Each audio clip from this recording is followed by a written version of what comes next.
Mesdames et messieurs, bonsoir. Bienvenue à Conflit de Génération. On retrouve la belle équipe de Conflit de Génération. C'est Corinne. Bonsoir. Corinne. Bonsoir, ça va? Ça va bien, toi, Gilles? Oui, ça va très bien. Valérie, ça va bien? Ça va bien, toi? Oui, ça va toujours bien. Et puis, Naïka, ça va? Bonsoir, oui, ça va, merci. Ça va. Alors, on reprend le collier et aujourd'hui, on parle d'un sujet extrêmement important.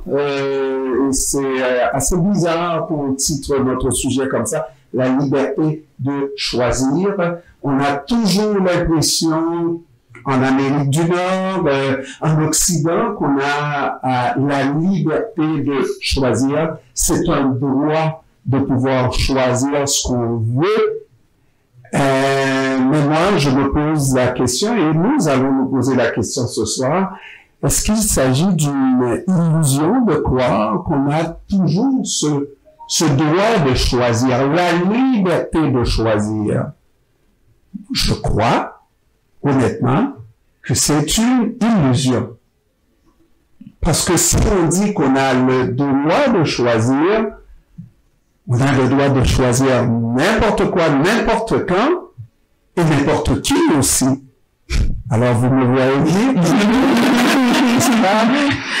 et c'est pas toujours vrai. Sur le plan, regardons la chose d'abord, faisons un tour de table pour regarder ce que chacune pense de cette liberté de choisir. Dans une langue que je connais bien, Tu m'as commencé. moi je parle plusieurs langues, dans une langue que je connais bien, on appelle ça une liberté malation. Malation. Ça veut dire que votre affaire On est pas ne se tient pas sur grand-chose, pas camper sur grand-chose. Liberté malation. Mais regardons là, ce que vous en pensez là. Est-ce qu'on a toujours ce choix, cette liberté de choisir? C'est une grosse question, là. Ouais, on est dans les questions philosophiques depuis les dernières émissions. Je sais pas, honnêtement, l'enfant en moi a envie de dire que oui, on a toujours le droit de choisir, on a cette liberté. On a des choix, mais plus on grandit, plus il y a des contraintes. Plus il y a des obstacles qui font en sorte que finalement, ce choix-là, c'est peut-être pas le meilleur ou le plus facile. Donc, oui, on l'a, mais avec certains astérix. Si on se compare à d'autres sociétés, on a une plus grande liberté de choix. C'est peut-être sûr, mais malgré tout, il reste des contraintes, que ce soit financières, sociales. Il y a toujours des contraintes à notre liberté. C'est légal. C'est légal. Des contraintes légales aussi. Parce que je me dis, la liberté de choisir, il n'y a personne qui soit assez stupide pour choisir sur le plan matériel ce qui est moins beau. Hein? La moins belle maison du quartier, moi je voulais avoir, pourquoi pas, la plus belle maison du quartier, et tant qu'à elle, pourquoi pas, la plus belle maison du Québec. Hein? Sur le plan matériel, ça devrait être ça. Le plus beau studio de radio dans le monde, pourquoi pas? C'est ma liberté de choisir, c'est mon droit de choisir. C'est comme si une liberté poussée à l'extrême comme ça devient plus un rêve qu'une réalité. C'est que tu te dis, OK, dans un monde sans contrainte, avec tout ce que je peux avoir, qu'est-ce que je souhaiterais? Puis c'est ton rêve, dans le fond. Mais y arriver, c'est autre chose. Parce que, malheureusement, Naïka, vivre, c'est pas toujours dans un rêve, on vit dans la réalité. Tu me confirmes? Ouais, je me suis réveillée à matin, On peut rêver d'avoir les plus grands honneurs, mais est-ce que ça va arriver dans la réalité de tous les jours, dans notre réalité?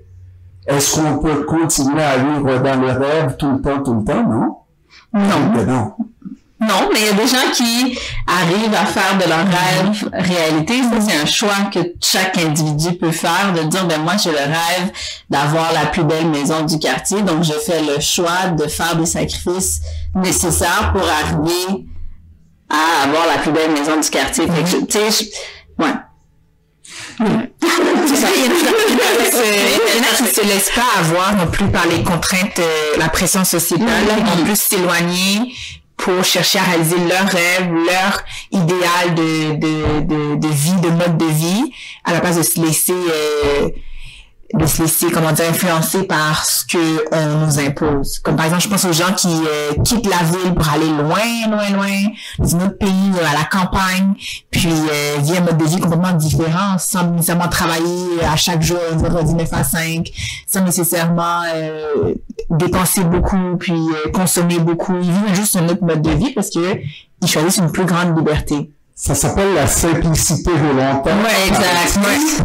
Et moi, je trouve que c'est peut-être là qu'il faut commencer à faire la différence. Et on rentre dans le sujet sur le plan matériel, à savoir que oui, il y a une liberté qu'on peut se payer de choisir, c'est celle qui ne coûte pas cher. Parce que l'exemple de Valérie, je voulais revenir là-dessus, en disant que si moi je veux avoir la plus belle maison du quartier, je peux travailler pour l'avoir, oui. En termes de sacrifice, est-ce que moi-même je peux me payer la maison à 5 millions de dollars? C'est beaucoup de sacrifices. C'est tout. C'est beaucoup de sacrifices. Parce qu'on va dire les vraies affaires. Il y a des sacrifices qu'on ne pourra pas faire sur le plan matériel et de manière concrète. Accumuler 5 millions, 10 millions de dollars d'argent, là, sans faire des sacrifices qu'on ne peut pas On a 2 avocats dans la tête, je me rappelle. Qu'est-ce que tu veux dire? What do you mean? Il y a de ce sacrifice-là qu'on ne pourra pas faire. Donc, automatiquement, quant à moi, sur le plan matériel, c'est non. Il y a un sacrifice qu'on ne pourra pas atteindre par rapport à l'ampleur des rêves qu'on peut avoir. Mais c'est ça que c'est les rêves basés sur des choses matérielles, ça devient un peu une forme de prison parce que si tu te bases juste sur ce que tu consommes, sur ce que un objet peut t'apporter comme bonheur, ben tu deviens un peu lié à ça après, puis tes sacrifices vont dans cette direction-là, alors que c'est peut-être pas ça qui va t'apporter la liberté et le bonheur que tu recherches, je trouve. Mais peut-être c'est ça l'idée de la simplicité volontaire, parce que si tu te délies de tes dépendances aux choses matérielles, ben alors peut-être que ta vie est plus simple et puis t'as plus de liberté, t'es moins contrainte. Ça, c'est une liberté pas chère. Ouais. C'est un choix, c'est un choix. C'est un choix de ta vie. Si tout le monde faisait des choix pas chers, là, la vie serait beaucoup plus simple. Mais il y en a qui ont des vies compliquées et puis il y a toutes sortes de monde pour faire un monde. Il faut s'attendre à ça. Des gens qui ont des rêves très élevés, et puis on dit que c'est légitime, n'est-ce pas? La liberté de choisir. Les mecs qui ont trop d'argent, c'est ça le problème. C'est ça pas faire avec, ouais. C'est dur d'être simple quand t'es millionnaire, là. Tu veux dépenser. Mais sur le plan humain, regardons la chose sous un autre angle, le plan humain. Est-ce que moi je voudrais être l'ami de Naïka. OK? Naïka ne veut pas être mon ami. Mais je vais de choisir Naïka comme ami. Mais Naïka, elle a la liberté, je ne veux pas le choisir comme ami. Ça veut dire quoi? Ça veut dire notre liberté, chaque fois, est limitée par la liberté de l'autre. Parce que nous vivons dans un monde de gens libres. Si je force Naïka à devenir mon ami, eh ben, j'enfreins sur la liberté de Naïka. Et Naïka n'est pas comme moi aussi libre pour choisir ses amis. Bon, finalement, Naïka, quel ami tu vas choisir? Le gros choix. Mais c'est sûr on vit en société, comme tu dis, donc chaque individu ne peut pas faire ce qu'il veut, parce que, ben, si on fait tous, qu'est-ce qu'on, ben, en tout cas, bref, je vais même pas imaginer le monde dans lequel on vivrait, donc, on a des choix qu'on peut faire, tout en respectant les droits de l'homme et les lois de notre société. Là, moi, mais pas moi, mais quelqu'un pourrait vouloir tuer quelqu'un. C'est un choix que je pourrais faire, mais j'ai des limites. Il y a des lois, il y a des conséquences à chacune de mes actions. Donc, on a des choix qui sont dans une boîte. Limité. Donc, tu peux te promener dans la boîte, mais il faut rester dans la boîte. Puis on a choisi comme société, c'est quoi ces limites-là? C'est quoi ces contraintes-là? Et c'est la loi. C'est devenu la loi. Ouais. Et il y a des choses qui sont plutôt simples. Là. Quand on parle d'amitié, ça coûte quoi, là? D'être l'ami de Valérie et que Valérie accepte que je sois son ami. Ça coûte pas une tonne d'argent, là? Comment les amis m'achètent des cadeaux? Et je me dis que moi, comme personne humaine, je devrais être l'ami de Valérie.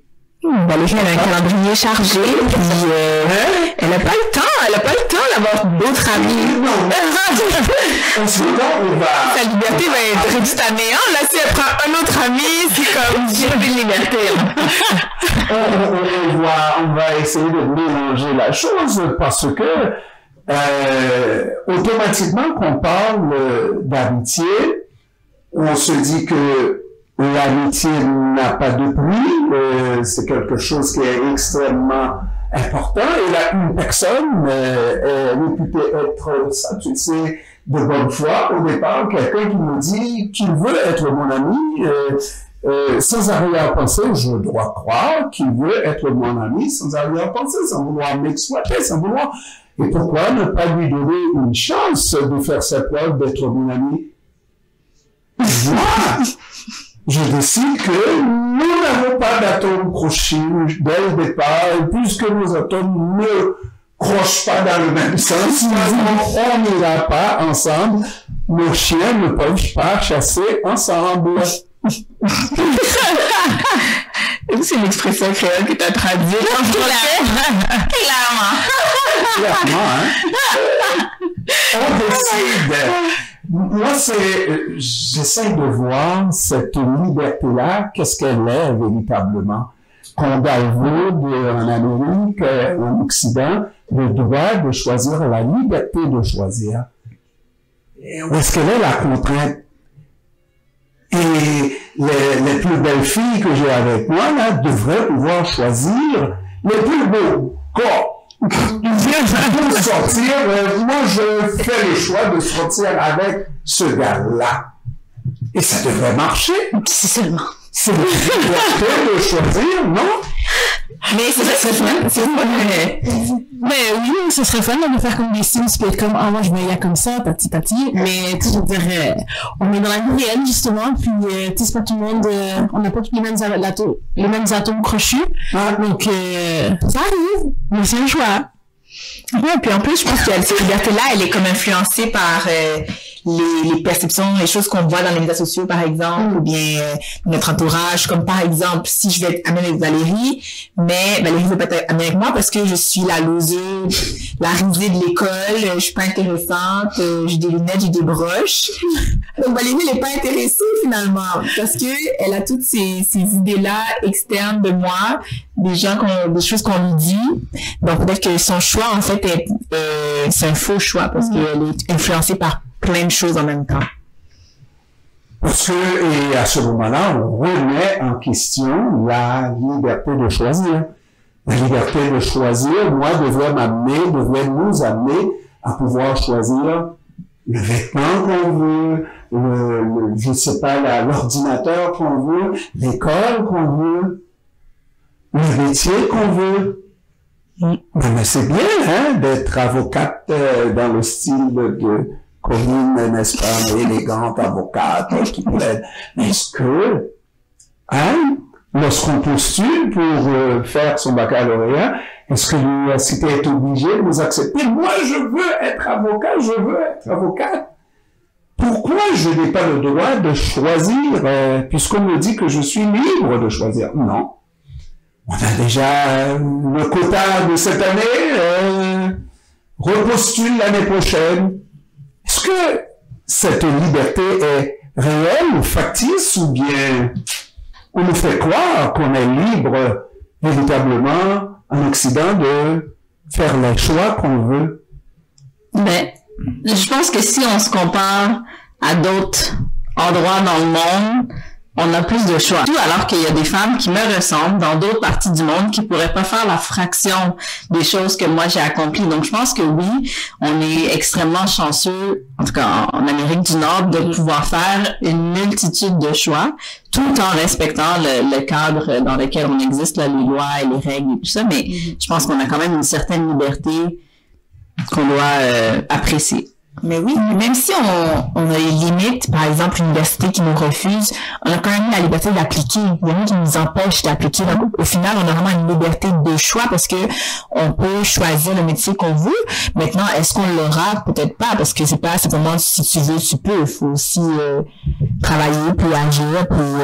Qui développe à faire une carrière à la télévision, présentatrice ici de nouvelles, à TVA, à Radio-Canada, je ne sais quoi, là, qui n'aimerait pas ça?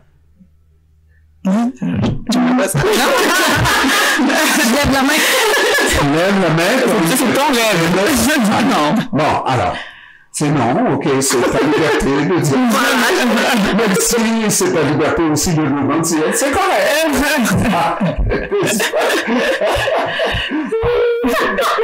En général, nous aimons ce qui est beau, ce qui est bien, ce qui est bien équilibré, etc. Mais tout le monde de bon sens aime ce qui est bien, ce qui est beau. Peut-être pas cher aussi, là, mais il y en a qui aiment ce qui est cher. Est-ce qu'on a toujours les moyens de nous payer ce qui est cher? Non. Certainement pas ce qui a une valeur. Ce qui a de la valeur pour toi n'a peut-être pas assez de valeur pour l'autre, mais il y a toujours une valeur à quelque chose. N'est-ce pas? Surtout lorsqu'on parle d'amitié, lorsqu'on parle d'intimité, lorsqu'on parle d'amour, est-ce qu'on peut choisir l'amour de sa vie? Eh bien, vous devrez pouvoir, là, les filles. Vas-y, là, dis qu'elle rêve à faire. Vous devez pouvoir choisir l'amour de sa vie, non? Mais je pense qu'on choisit. Bon, peut-être la plupart des gens choisissent. Je pense. Oui, en Amérique du Nord. Alors, c'est le premier plus gros mensonge que j'ai entendu, là, parce qu'il s'agit de filles.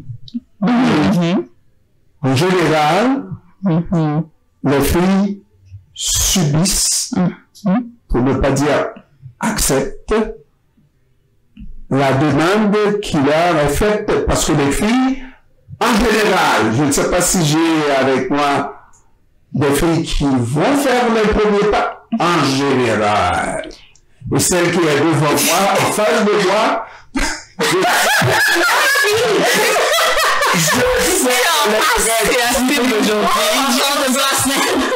elle n'oserait jamais faire le premier pas, en général. Non, c'est une autre chose. Demande de chuter, là.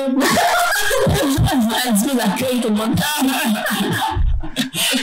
Voilà ou pas? Est-ce que vous, en général, les filles se contentent de dire oui ou non? Alors, pas les filles d'aujourd'hui. Alors, vas-y. Mais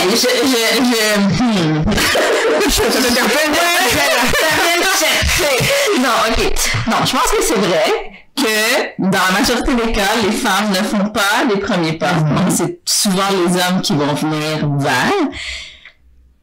Quant à moi, c'est une bonne chose parce que justement, j'ai la liberté de dire oui ou non. C'est pas parce que la personne vient te voir ou t'interpelle que tu es obligé de dire oui non plus. Donc, on a quand même cette liberté en tant que femme de dire oui ou non à l'homme la femme qui vient vers nous dans ce contexte. Et on a aussi la liberté de faire les premiers pas. Je pense que dans la génération où est-ce qu'on est aujourd'hui, c'est toujours pas super fréquent, mais je pense que c'est beaucoup plus fréquent qu'à l'époque de ma mère, par exemple, parce que c'était inimaginable qu'une femme aille vers un homme, alors qu'aujourd'hui, si je le fais... Est-ce que tu t'es approché à ton époque? C'était comment? C'est à peu près la même chose que je sache. Toujours, les filles attendent Et lorsque je suis avec deux amis plus beaux que moi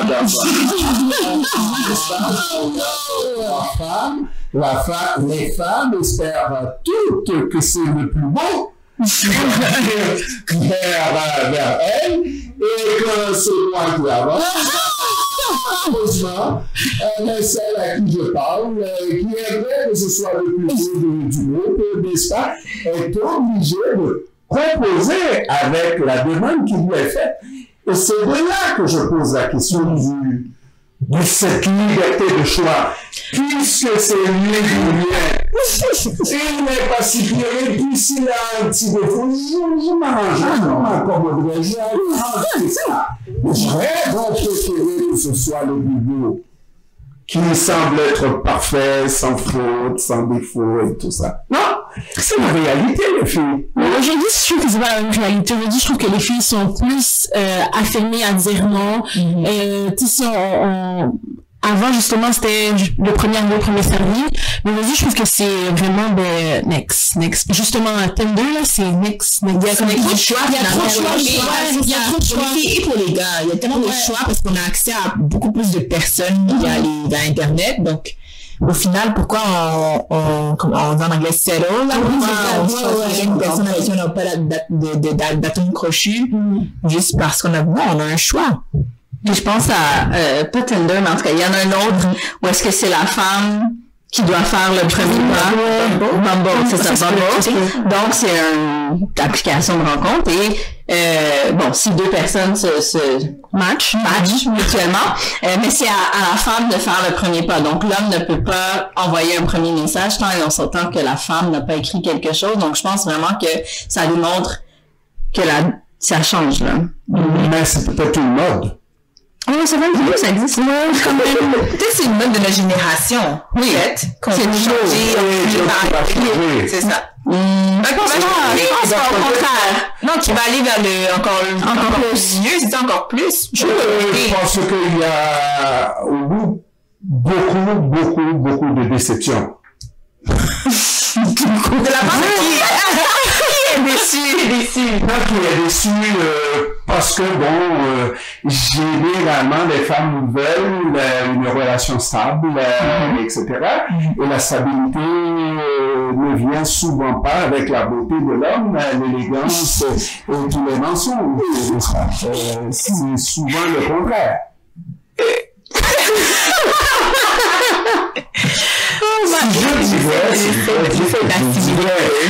J'essaie de comprendre le point là. C'est juste que je sais mais comme qu'on peut voir, je trouve que c'est que justement les hommes sont pas bâtis comme les hommes de l'ancienne génération, justement parce que c'est la personne qui fait le premier pas, qui va prendre soin de la famille, qui va être là, backbone.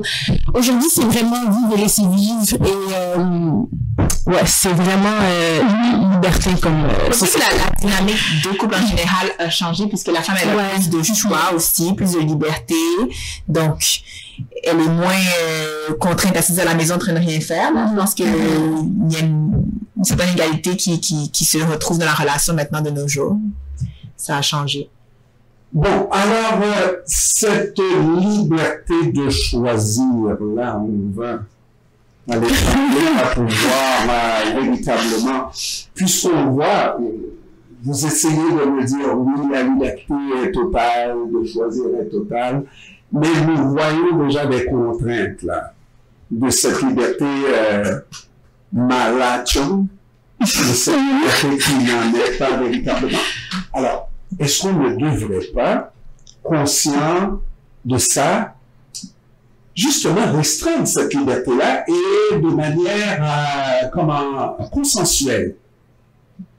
Restreindre la liberté, par exemple, dans nos sociétés nord-américaines, précisément au Canada, on peut choisir de faire un service militaire, mais le service militaire n'est pas obligatoire au Canada. Dans la plupart des pays, le service militaire n'est pas obligatoire.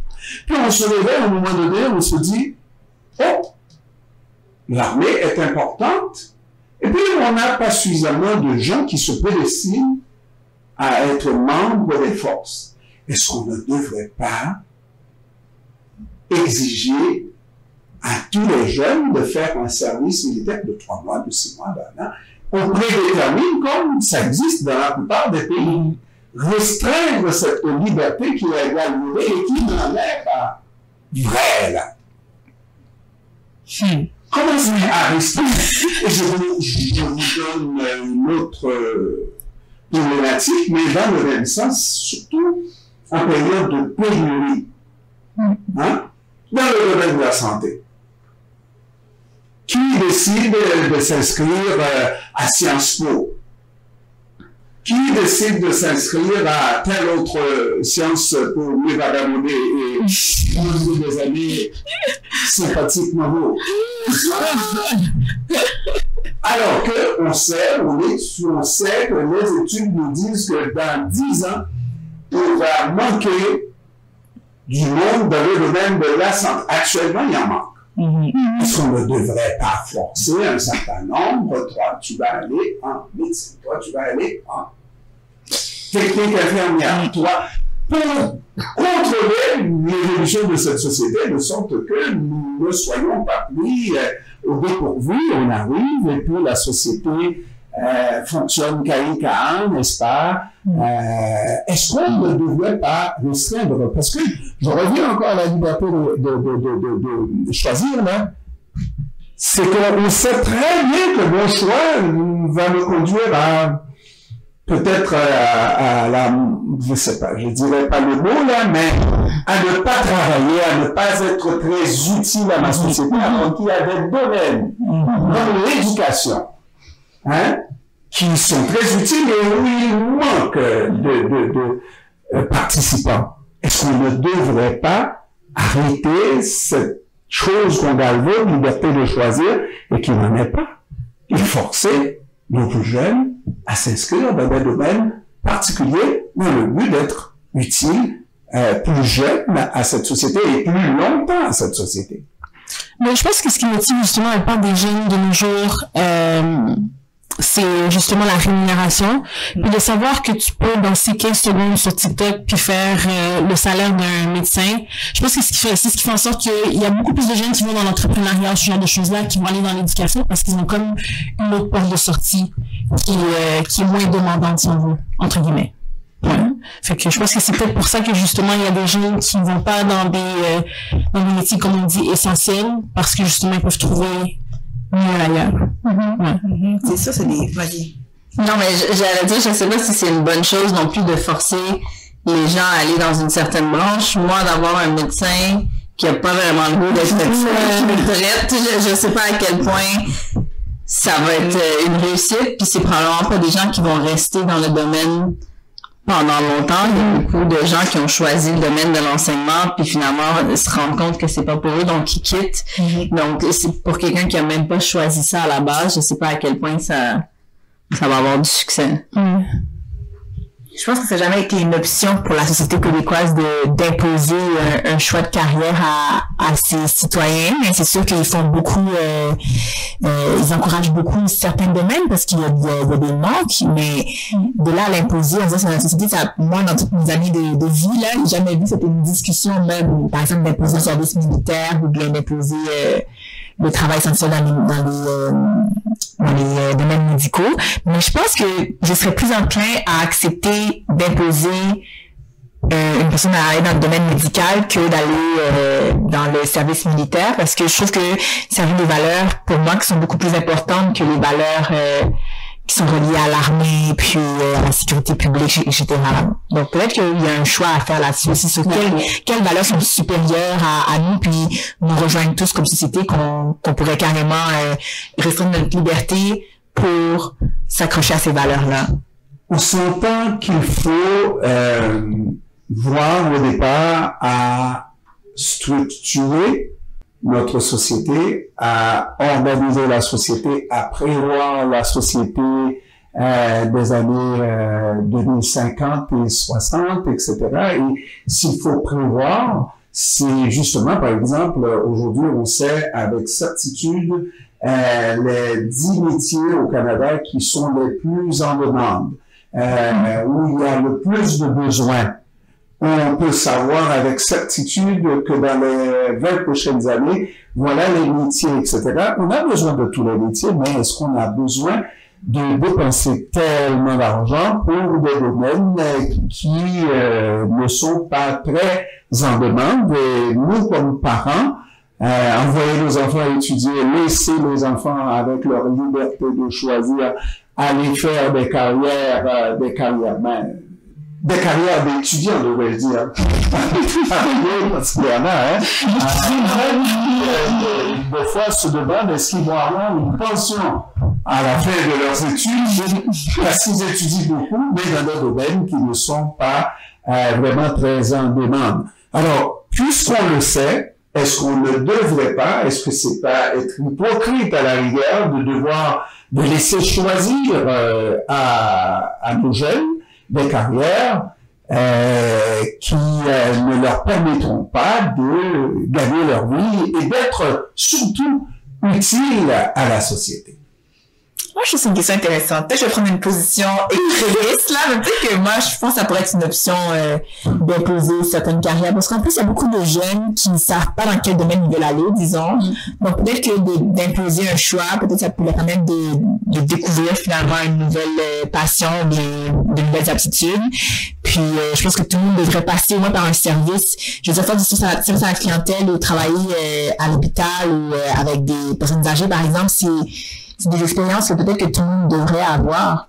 Je sais pas, des fois, je réfléchis à haute voix, peut-être que ça pourrait être essentiel au parcours aussi scolaire d'un jeune qui entre sur le marché du travail. Moi, ça me fait ça serait bien, mais en même temps, ça me fait bien penser, je sais pas si vous avez vu le film Divergence. Mais en tout cas, justement, qu'ils imposent un certain domaine comme aux personnes. Puis justement, il y en a que ça leur convient pas du tout parce qu'ils veulent pas être restreints à simplement être médecin toute leur vie ou quoi que ce soit. Donc, il y a des divergents, il y a du monde justement qui vont se rebeller. Ouais, exactement. Fait que oui et non, je sais pas. Ouais. Je sais pas si j'irais jusqu'au point d'imposer le choix. Par contre, ce que je pense qu'on peut faire en tant que société, c'est d'un peu renverser la tendance, dans le sens que être médecin, c'est extrêmement difficile. On s'entend que c'est un domaine contingenté, il faut avoir les meilleures notes, ça demande ci.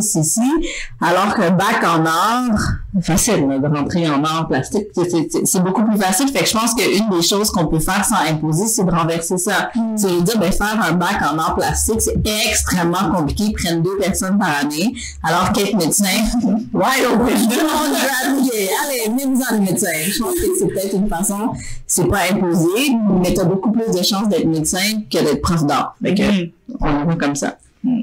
Alors, donc, maintenant, si vous me permettez, mesdames, on va regarder comment ça fonctionne dans les sociétés où on ne prétend pas que tout le monde a la liberté de choisir. Il y a des sociétés comme ça dans le monde, n'est-ce pas? Où on design au départ le futur de la société, le futur de la communauté, communauté par communauté, qui vont finalement former la société en question. Exemple, on parle de ces sociétés, de ces pays où, exemple, on dit vous devez faire un service militaire. Quand on regarde ça, on se dit qu'est-ce qu'il y a de mal à ce qu'on enseigne, à ce qu'on permette donc à un jeune de se frotter à l'art de l'armée, à l'art de porter des armes, on va le dire de cette manière-là, de faire cette expérience-là dans la jeunesse, dans sa jeunesse. Quelqu'un qui fait cette... Est-ce que ça lui enlève quelque chose ou est-ce que ça lui donne un plus par rapport à ici, dans nos sociétés, je dirais pas occidentales, parce que dans la plupart des sociétés occidentales, on impose un service militaire. Dans nos sociétés ici, où on ne force pas quelqu'un à faire un service, surtout au Canada. C'est vrai, hein?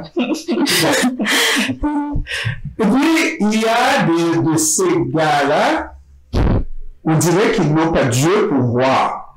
Je devrais leur prêter les yeux pour choisir.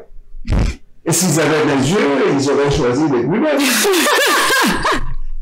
Dans certaines sociétés, on arrange les mariages. Qu'est-ce que ça dérange qu'on arrange les mariages? Je ne veux pas parler de mariage, un pépère comme moi, 70 ans, 80 ans, 90 ans, marié avec une jeune fille de 16 ans. Là, on parle de folie, là. Okay? Parlons de choses raisonnables et qui seraient faisables. Pourquoi laisser tellement de jeunes filles sur le carreau? De chaos. Alors que vous avez de ces jeunes hommes qui auraient pu faire de très bons maris.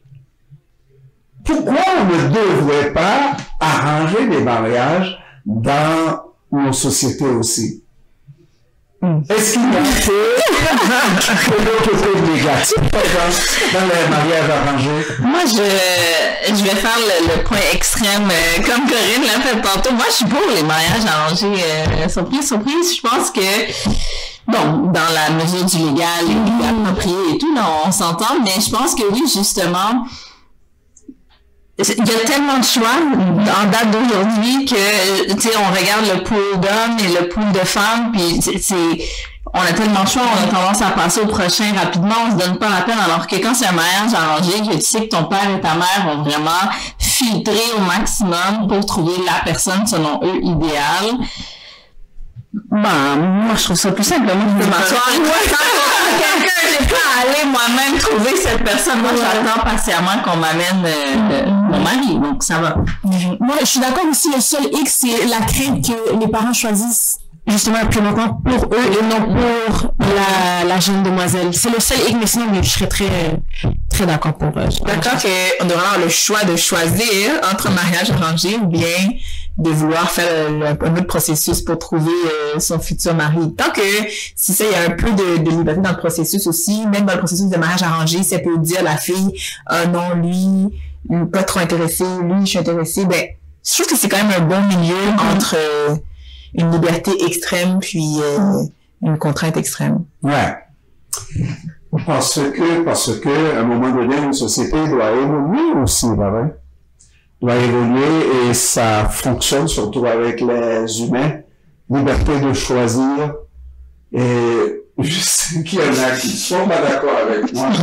Liberté d'enfanter. Ou de ne pas enfanter. Un autre débat.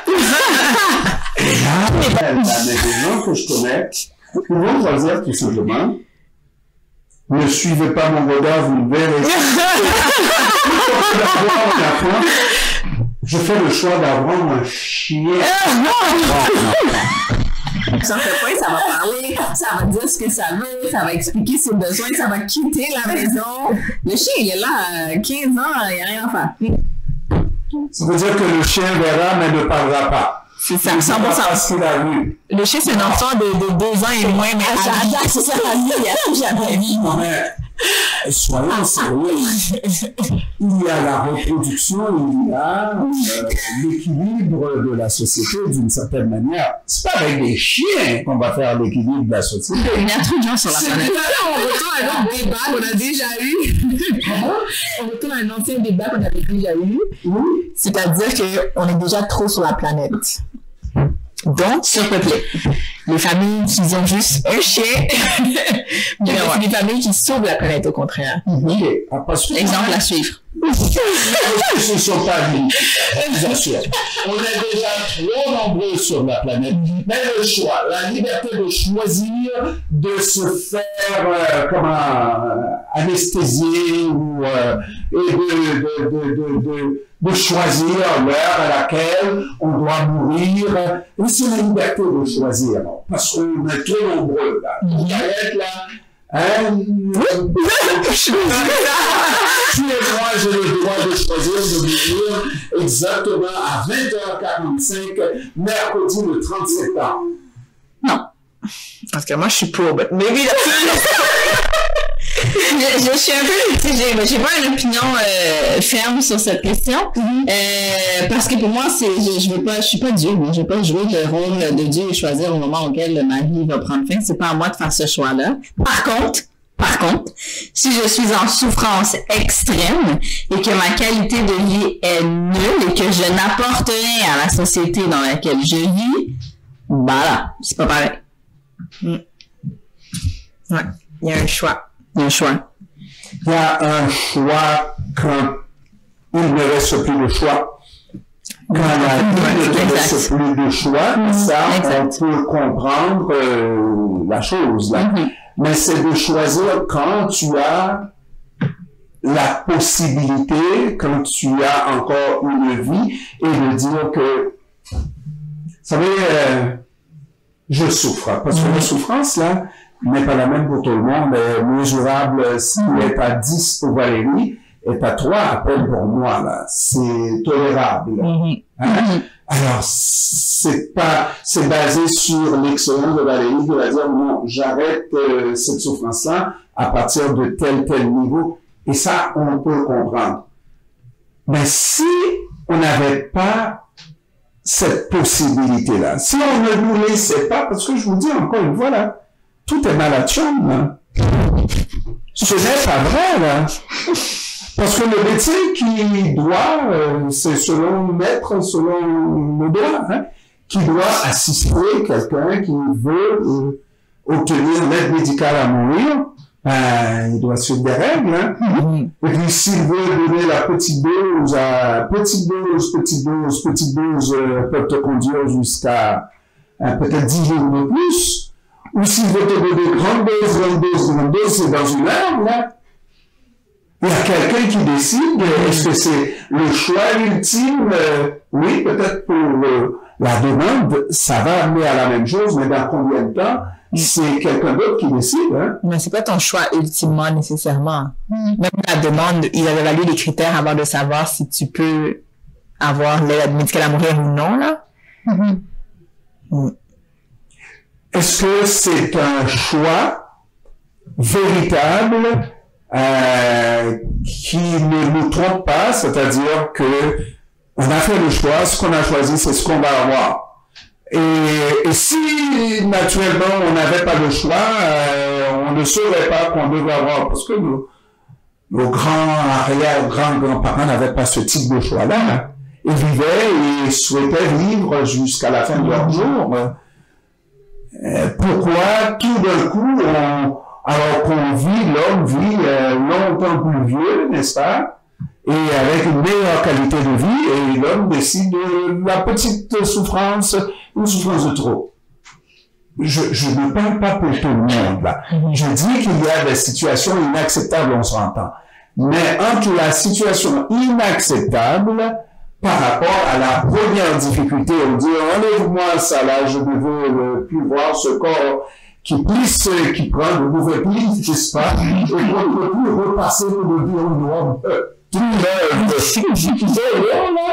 on exagère avec la liberté de choisir. Mais je pense que ça arrive ici. Je pense que sévère, donc nos perceptions changent aussi par rapport à la mort puis à notre choix de vivre ou non. Parce que vous êtes la société de demain, à un moment donné, il faut réfléchir sur ce qu'on se donne comme liberté, ce qu'on devrait restreindre, parce que la liberté ne peut pas être, comment je dirais là, sans limite. Une liberté sans limite, là, je ne vous conterai pas ma vie. À un moment donné, j'ai décidé de le restreindre. Sur quel aspect? Sinon, c'est la même chose qui vous arrive là tous les jours sur l'autoroute. Sur l'autoroute, oui, mais la voiture est capable d'en prendre, on peut en mettre, là. On peut y aller très fort, pas vrai? Mais, en bout de ligne, il y a un jeune policier en avant qui nous dit que le maximum est à 100 à l'heure. va vous laisser passer à 105. Mais au-delà de ça, là, il y a une contravention, et plus loin que ça, c'est une contravention salée. C'est des contraintes dans la vie, il doit y avoir des contraintes et des limites. On ne peut pas croire qu'on vit sur une autoroute vraiment illimitée. Non? Ça, d'accord. Il n'y a pas de débat là-dessus. On est limité par la loi. Ça, c'est sûr. Pour la sécurité des gens aussi. On est limité par la liberté de l'autre aussi. Je pense que la dernière fois, au moins une fois, on a parlé de, oui, on peut se présenter avec sa culture, n'est-ce pas? Et dans une certaine culture, l'homme viril devrait dégager une odeur virile. Mais ça dérange ma voisine, ça dérange mon voisin. Est-ce que je ne devrais pas me limiter dans cette liberté? Ça, là, c'est vrai. Parce que nous sommes arrivés à la conclusion de l'émission. Il faut regarder ce qu'on nous présente comme étant des libertés quasi irréversibles. Et puis, fort forte de cette liberté, on risque de faire des malheurs, hein, parce qu'on est fort, on a tout, là. Surtout des belles filles comme ça, hein, pourquoi pas, là, hein, les plus beaux gars, là, venez-vous-en, là, hein, mais non, cette liberté-là est limitée.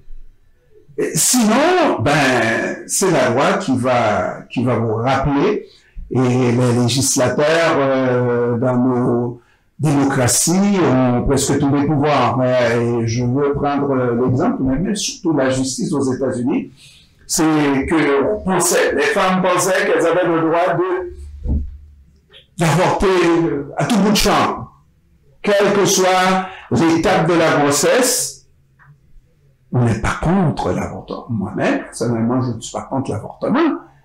Mais l'avortement qui se fait comme moyen contraceptif, là, il y a un petit problème. Hein, je t'aime plus là, j'avorte. Ça n'a pas de sens. Et puis, c'est le tribunal, la Cour suprême des États-Unis, qui va décider, malgré qu'il existe une jurisprudence, un courant qui est appliqué tous les jours, et puis un jour, ben, on ne peut plus avorter, comme on le faisait avant aux États-Unis. Et ça nous met rapidement face à la fragilité de ce qu'on prend pour acquis. Ça nous dit que c'est pas toujours vrai ce qu'on nous présente comme étant cette liberté vraiment illimitée, parce que la liberté a quand même ses contraintes et ses limites. Et c'est ça qui va faire une société vraiment équilibrée. Ouais. Et les limites qu'on va mettre à la liberté. Ouais, 100% d'accord. Ouais. Il en faut des limites.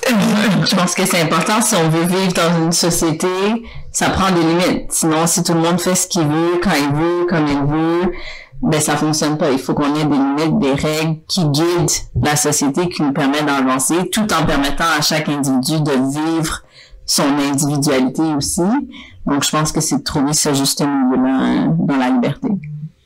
Cette liberté doit commencer, la limite à la liberté, on doit l'apprendre aux jeunes, jeunes enfants. C'est les premiers à croire faut peut-être croire que la liberté de choisir est une liberté naturelle, parce que nos jeunes, les jeunes enfants, là, les petits 3 ans, 4 ans, bout de chou, là, pensent qu'ils peuvent tout faire, courir, chaque fois que tu essaies de courir, tu viens à peine d'apprendre à marcher, tu tombes. Juste pour te dire, il y a des limites, là, à la liberté. Ouais.